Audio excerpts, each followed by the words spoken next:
center as soon as I do. I'm going to drop these two factories right here next to the eastern German city.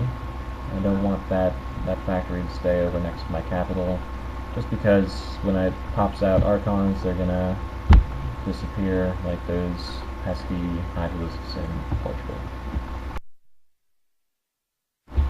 Building a couple of Goliaths here just so I can get ready for archons.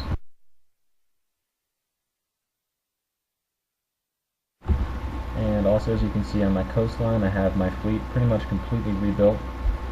There goes another one. I haven't upgraded them anymore because really don't need to. The only reason to upgrade air units beyond 1, maybe 2 weapon upgrades is if you know for certain that an enemy is using air units, such as Slovenians or Scots or maybe Lithuanians.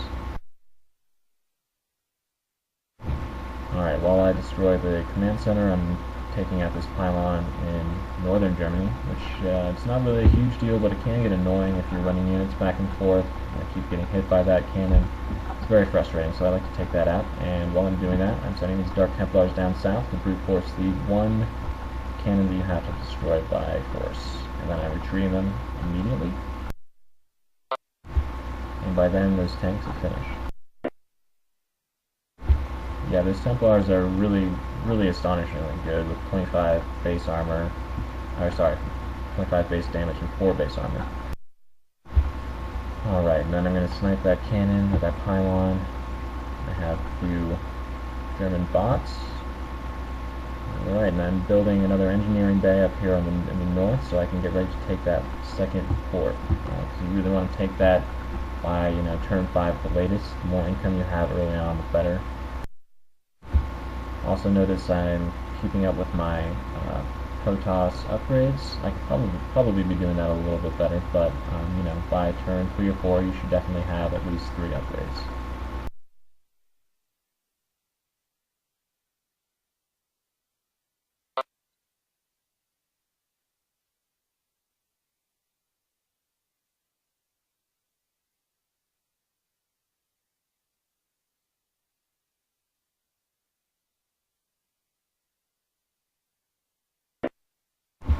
Yeah, turn 4 did just start.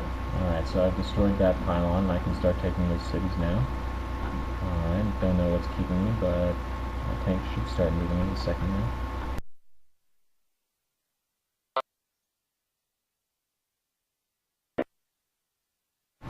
Oh, yes I did.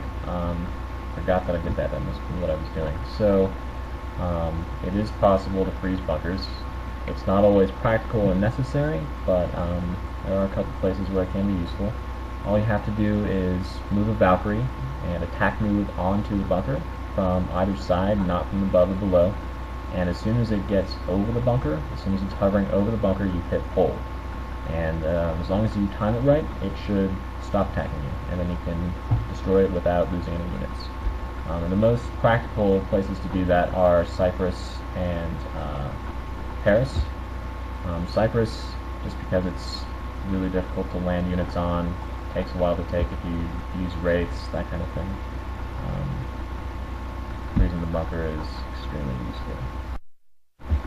Alright, so down in the south of Germany, I have a tank on the other side of this tree, sniping the pylon. Now, getting the tank there can be a little bit tricky, but again, the key is unit control. You just have to be able to judge the distance perfectly, and maybe practice that a little bit, getting the tank up there. It's really difficult to get more than one tank up there, so you do have to kind of take your time with that one. But it is worth the wait because that single set of cannons is protecting basically 3 cities. And this one in the south, which is actually an Austrian city, you have to keep in mind that there are 2 spider mines, so you're going to want to bring an overlord and just take those out with your tanks. Looks like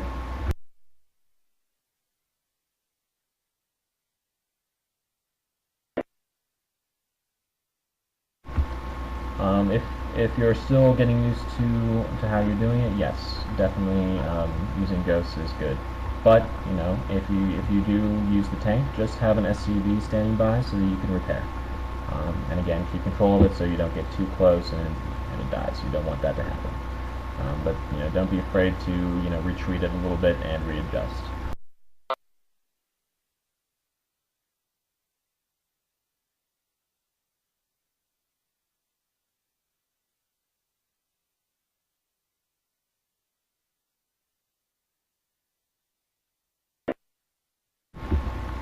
definitely keeping SCVs when you're using tanks or air units like the battle cruisers in either Scotland or Lithuania. You definitely want to keep SCVs around because repairing is much cheaper and much faster than building new units.